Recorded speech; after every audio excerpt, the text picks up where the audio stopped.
సముద్రంలో తేలియాడే ఇలాంటి పెద్ద పెద్ద క్రూజ్ షిప్స్ని మీరు చూసే ఉంటారు. ఇలాంటి క్రూజ్ షిప్ యొక్క ఫ్యూయల్ ట్యాంక్ కెపాసిటీయే 1.5 లీటర్ల వరకు ఉంటుంది. అయితే ఈ షిప్ యొక్క మైలేజ్ ఎంతో తెలుసా? హిందూ మహాసముద్రంలో మన ఇండియన్ నేవీ రోజు రోజుకి సూపర్ హీరోలాగా అవతరిస్తుంది. ఎందుకో తెలుసా? మన హైదరాబాద్లో టమాటో సాస్ని ఎలా తయారు చేస్తారో తెలుసా? అది తెలిస్తే మీరు జీవితంలో టమాటో సాస్ తినరు. ఒక మహిళ తనను తాను ప్రెగ్నెంట్ చేసుకొని 16 కోట్ల రూపాయలు కొట్టేసింది. అది ఎలాగో తెలిస్తే మీరంతా షాక్ అవుతారు. కేవలం ఇంతే కాదు, ఇలాంటి టాప్ 10 ఇంట్రెస్టింగ్ విషయాల్ని మనం ఈ వీడియోలో ఇన్ డీటెయిల్గా తెలుసుకోబోతున్నాం. వీడియో చాలా ఇంట్రెస్టింగ్గా ఉండబోతుంది. కాబట్టి వీడియోని ఏమాత్రం స్కిప్ చేయకుండా పూర్తిగా చూసి అన్ని విషయాలు తెలుసుకోండి.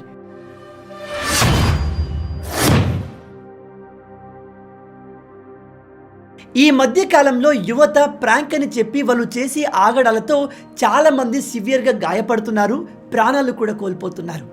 ఇలాంటి ఇన్సిడెంట్ రీసెంట్గా బెంగళూరులో జరిగింది. ఇద్దరు ఫ్రెండ్స్ తమ బైక్ని వాష్ చేద్దామని డిసైడ్ అయ్యి ఆ బైక్ని వాష్ చేసిన తర్వాత వాళ్ళ దగ్గర ఉన్న పవర్ఫుల్ ఎలక్ట్రిక్ బ్లో డ్రైయర్తో, ఇక్కడ ఎలక్ట్రిక్ బ్లో డ్రైయర్ అంటే బైక్ లేదా కార్ని వాష్ చేసిన తర్వాత ఆరిపోయేందుకు వేడి గాలిని వేగంగా పంపు చేసే ఒక ఎలక్ట్రిక్ పంప్. ఈ ఇద్దరు ఫ్రెండ్స్ ఈ పంపుతో ఒకరిపై ఒకరు పవర్ఫుల్గా వస్తున్న ఈ గాలితో ఆడుకున్నారు. ముందుగా ఇక్కడ కనిపిస్తున్న ఈ మురళి తన ఫ్రెండ్ యోగేష్ ఫేస్ పైన ఆ పంపుతో గాలి కొట్టాడు. దాంతో యోగేష్ కూడా మురళిని ఏడిపిద్దామని అతని కింద పడేసి అతని యానస్లో ఈ పంపును పెట్టి బ్లో డ్రైయర్ ఆన్ చేశాడు. దాంతో ఒక్కసారిగా మురళి పొట్ట ఉబ్బి స్పృహ కోల్పోయి పడిపోయాడు. వెంటనే అతన్ని హాస్పిటల్ తీసుకెళ్తే డాక్టర్లు వేగంగా గాలిని కడుపులోకి పంపడం ద్వారా అతని పేగులు ఆ ప్రెజర్ని తట్టుకోలేక పగిలిపోయి చనిపోయాడని డిక్లేర్ చేశారు. కాబట్టి గైస్, మీ ఫ్రెండ్స్ పైన ప్రాంక్ అని చెప్పి ఆలోచన లేని పనులు చేయకండి. దయచేసి సేఫ్టీ గురించి కూడా ఆలోచించండి. ఇదంతా నేను మీకు ఎందుకు చెప్తున్నానంటే, ఈ కాలంలో ఫ్రెండ్స్ చేసే స్టూపిడ్ ప్రాంక్స్ కారణంగా చాలామంది హాస్పిటల్ పాలవుతున్నారు, కొంతమంది అయితే మరణించారు కూడా. కాబట్టి ఇలాంటి విషయాల్లో మీ ఫ్రెండ్స్కి అవేర్నెస్ వచ్చేలాగా అందరితో ఈ వీడియోని షేర్ చేసుకోండి. మనకు కళలు ఊరికే రావు. మనకు వచ్చే ప్రతి కళ వెనకాల ఒక పర్టికులర్ మీనింగ్ ఉంటుంది. అండ్ ఈ కళలు మన పర్సనాలిటీని, మన సైకలాజికల్ స్టేట్ని కూడా చెప్తాయి. ఉదాహరణకి, మీరు ఏదైనా బిల్డింగ్ పై నుంచి లేదా ఎత్తైన ప్రాంతం నుంచి కిందకి పడిపోతున్నట్టు కలొస్తే దాని అర్థం మీరు ఏదో విషయంలో ఇన్సెక్యూర్ ఫీల్ అవుతున్నారు అని, లేదా ఫెయిల్ అయిపోతాము అనే భయంలో ఉన్నట్టు అర్థం. అది మీ స్టడీస్లో కావచ్చు, లేదా రిలేషన్షిప్లో కూడా కావచ్చు. నెంబర్ 2, కలలో ఎక్కువగా డబ్బులు కనిపిస్తే దాని అర్థం మీరు ఏదో అచీవ్ చేయడానికి ట్రై చేస్తున్నారని, మీరు సక్సెస్ కోసం, పవర్ కోసం పరితపిస్తున్నారు అని అర్థం. నెంబర్ 3, మీరు ఆకాశంలో ఎగురుతున్నట్టు కలొస్తే దాని అర్థం మీరు ఫ్రీడమ్ని, ఇండిపెండెన్స్ని కోరుకుంటున్నారు అని. ఇలాంటి కళలు ఇతరుల చేత బాగా కంట్రోల్ చేయబడుతున్న వారికి వస్తాయి. ఫ్రాంక్గా చెప్పాలంటే హస్బెండ్స్కి ఎక్కువగా వస్తాయి. నెంబర్ 4, మీ కళలో ఎవరైనా సెలబ్రిటీ వస్తే దాని మీనింగ్ మీరు లైఫ్లో స్పెషల్ ఫీల్ అవ్వాలి అనుకుంటున్నారు, రికగ్నైజేషన్ని కోరుకుంటున్నారు అని అర్థం. అందుకే మీకు ఏదైనా కళ వస్తే దాని మీనింగ్ ఏంటో తెలుసుకునే ప్రయత్నం చేయండి. ఊరికే దాన్ని అలా ఇగ్నోర్ చేసేయకండి. ఎందుకంటే మనకు వచ్చే ప్రతి కళ వెనకాల ఒక మీనింగ్ ఉంటుంది. అండ్ ఈ కళలు మన పర్సనాలిటీని, మన సైకలాజికల్ స్టేట్ని ఎక్స్ప్లెయిన్ చేస్తాయి. బై ద వే, మీ కళలో ఎప్పుడైనా సెలబ్రిటీస్ వచ్చారా? వస్తే ఏ సెలబ్రిటీ వచ్చారు కింద కామెంట్లో చెప్పండి. ఈ స్టోరీ వింటే మీరు స్టన్ అయిపోతారు. ఇక్కడ కనిపిస్తున్న ఈ మహిళ అమెరికాలోని ఒక హోటల్లో పనిచేస్తుంది. ఈమె వయసు 40 సంవత్సరాలు. ఒకరోజు ఈమె పనిచేస్తున్న హోటల్లో ఒక 28 సంవత్సరాల కోటీశ్వరుడు వచ్చాడు. అతడు హోటల్లో ఉండి వెళ్ళిపోయిన తర్వాత అతని రూమ్ని ఈమె క్లీన్ చేస్తున్నప్పుడు వాడి పడేసిన కండోమ్ కనిపించింది. ఆ కండోమ్ నుంచి ఈమె అతని వీర్యాన్ని సేకరించి తన బాడీలోకి ఇంజెక్ట్ చేసుకొని ఒక బాబును కనింది. ఆ బాబుకి 3 సంవత్సరాల వయసు వచ్చాక కోర్టుకు వెళ్ళి ఆ కోటీశ్వరుడి పైన కేసు వేసి గెలిచి $2 మిలియన్ అతని దగ్గర నుంచి లీగల్గా లాక్కుంది. $2 మిలియన్ అంటే మన కరెన్సీలో 16.5 కోట్ల రూపాయలు. చూడండి, ఒక మహిళ కేసు వేస్తే తప్పు చేయని పురుషుడు కూడా చివరికి ఓడిపోవాల్సి వచ్చింది. ఇక్కడ కామెడీ ఏంటంటే, ఈ మహిళ తనకు పుట్టిన బిడ్డకు ఆ కోటీశ్వరుడు పేరే పెట్టింది. అయితే ఇప్పుడు ఆ కోటీశ్వరుడు ఈ మహిళ పైన రిటర్న్ కేసు పెట్టి ఆమెను శిక్షించేందుకు కోర్టు చుట్టూ తిరుగుతున్నాడు. ఈ మొత్తం ఇన్సిడెంట్ గురించి మీరేమనుకుంటున్నారు? ఈ మహిళ చేసింది రైటా, రాంగా? ఇలాంటి వాళ్ళను ఎలా శిక్షించాలి? బయట మార్కెట్లో ఖుల్లా దొరికే అల్లం వెల్లుల్లి, పసుపు, కారం ఇలా అన్నిటినీ కల్తీ చేస్తారు అనే విషయం మనకు బాగా తెలుసు. కానీ రీసెంట్గా హైదరాబాద్లో యాసిడ్తో టమాటో సాస్లు తయారు చేస్తున్న ఒక ముఠా దొరికింది. మీరు పిజ్జాల పైన, బర్గర్ల పైన, ఎగ్ పఫ్ల పైన టమాటో సాస్ అనుకుని బాగా రుద్దుకొని తినేది అసలు సాసే కాదు. హైదరాబాద్లో చాలామంది మ్యానుఫ్యాక్చరర్లు ఫుడ్ కలర్, అసిడిక్ యాసిడ్, కొంచెం కార్న్ ఫ్లోర్ని కలిపి ఈ టమాటో సాస్లు తయారు చేస్తున్నారు. ఇది తింటే మన శరీరం దారుణంగా డ్యామేజ్ అవుతుంది. టమాటో సాస్ తయారు చేసేందుకు యాసిడ్ని వాడుతున్నారంటే అసలు వీళ్ళు మనుషులేనా? నేను మళ్ళీ చెప్తున్నాను, ఈ సాస్ని తింటే మన ఆరోగ్యం దారుణంగా డ్యామేజ్ అవుతుంది. దయచేసి బయట చిన్న చిన్న స్టాల్స్లో ఈ టమాటో సాస్ తినడం మానేయండి. ఎస్పెషల్లీ పిల్లల్ని వీటికి దూరంగా ఉంచండి.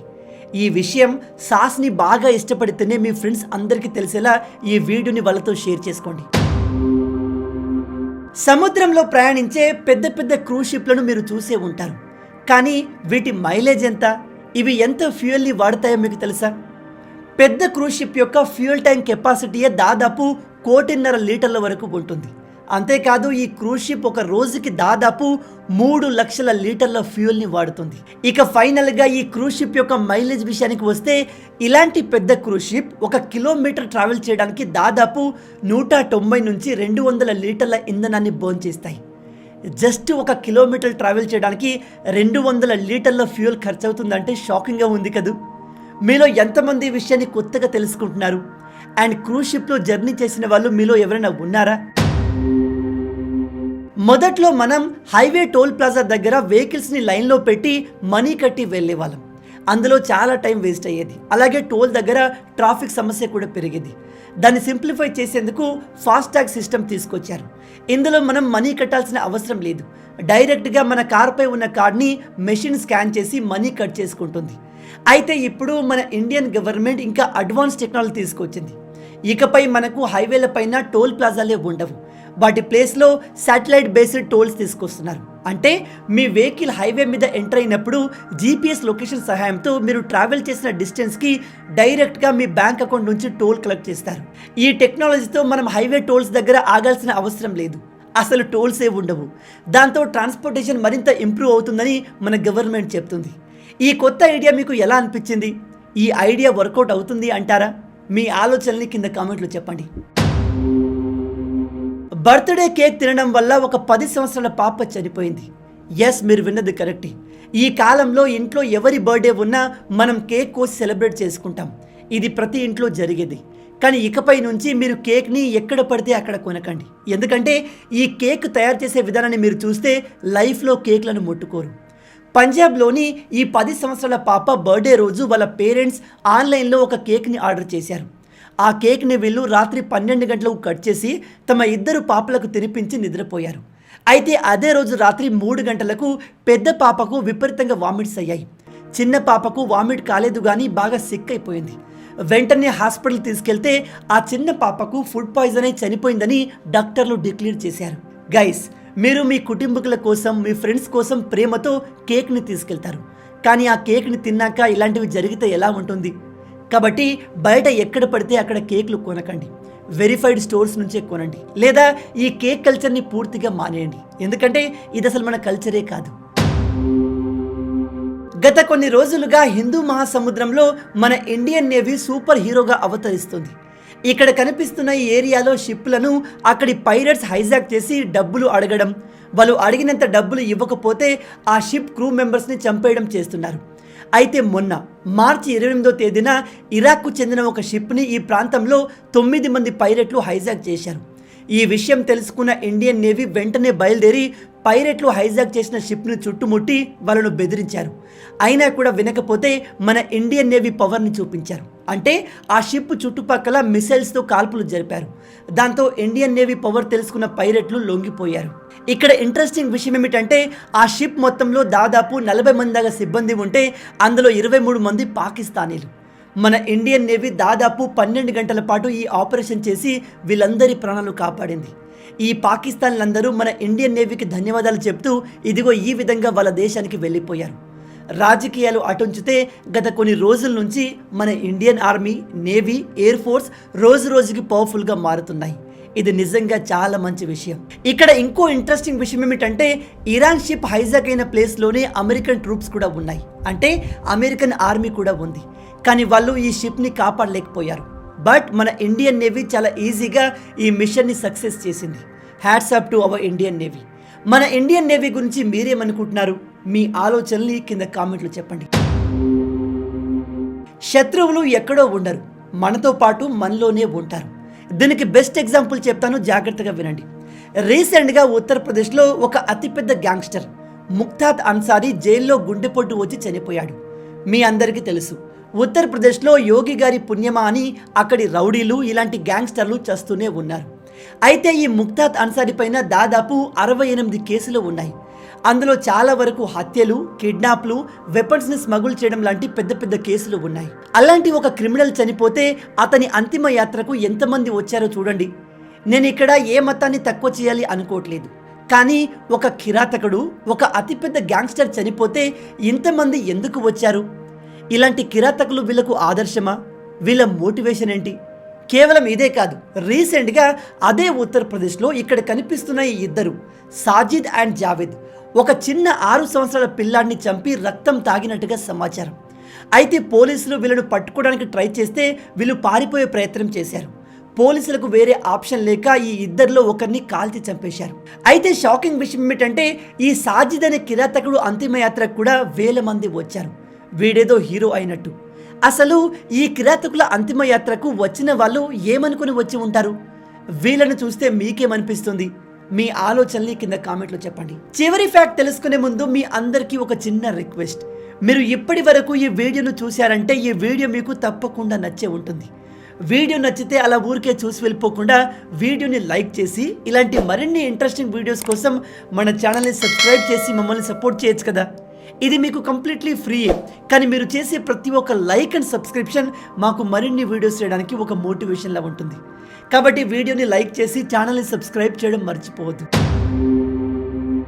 జనరల్గా నేను ఇలాంటివి నమ్మను, కాకపోతే కొంతమంది ఎక్స్పర్ట్లు చాలా మంది పైన రీసెర్చ్ చేసి మన బర్త్డే మంత్ మన గురించి ఏం చెప్తుందో కన్క్లూడ్ చేశారు. నెంబర్ 1, ఎక్కువగా క్రిమినల్స్ నవంబర్ మంత్లో పుడతారు. నెంబర్ 2, కోటీశ్వరుడు ఎక్కువగా జూన్లో పుడతారు. నెంబర్ 3, ఏప్రిల్లో పుట్టిన వాళ్ళు ఎక్కువ అట్రాక్టివ్గా ఉంటారు. నెంబర్ 4, సెప్టెంబర్లో పుట్టిన వాళ్ళు రిలేషన్షిప్లో ఎక్కువగా చీట్ చేస్తారు.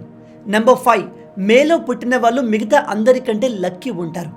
Number 6, August is the most common birth month and February is the least common birth month. అంటే తక్కువ మంది ఫిబ్రవరిలో పుడతారు. ప్రపంచంలో ఉన్న వాళ్ళలో ఎక్కువ మంది ఆగస్ట్లోనే పుట్టారు. బై ద వే, మీరే మంత్లో పుట్టారు? కింద కామెంట్లో చెప్పండి. సో గైస్, విన్నారు కదా, మొత్తంగా ఇవి ఈ వీడియోకి సంబంధించిన టాప్ 10 ఇంట్రెస్టింగ్ ఫ్యాక్ట్స్. మనం ఇప్పటి వరకు డిస్కస్ చేసిన ఫ్యాక్ట్స్లో ఏ ఫ్యాక్ట్ మీకు బాగా నచ్చిందో కింద కామెంట్లో చెప్పండి. నెక్స్ట్ వీడియోలో మరిన్ని ఇంట్రెస్టింగ్ ఫ్యాక్ట్స్తో మళ్ళీ కలుద్దాం. అంటిల్ దెన్, జై హింద్.